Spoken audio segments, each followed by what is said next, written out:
جبريل سلامي خواي لسر تيتا لاي پیغمبر صلى الله عليه وسلم أفرميض يا محمد أخبرني عن الإيمان. قال الإيمان أن تؤمن بالله وملائكته وكتبه ورسله واليوم الآخر وبالقدر خيره وشره. بري إيمان أمشش أصليا باسي أصلي كما كان إن شاء الله وأتينا خواره وفيها بإذن الخوا أوش إيمان بخوا أبيت سيب شوا وكو إيمي مسلمان لسورة فاتحة دا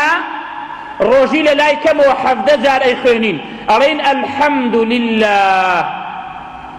حمد بو لله بو الله كأما توحيد ألوهية أبي خدا بيك بزانين هرشي عبادتها يتاك تنها بو خوابيكي الحمد لله بو أو الله يبيكي رب العالمين أما توحيد الربوبية كبروردقاري هم عالمه الرحمن الرحيم أما توحيد أسماء الصفات خداي قورا هندي ناوي هي جوان وهندي الصفات هي لا يقب خويا أبي بزاني صفات كاني خواي قورا شي وشينيا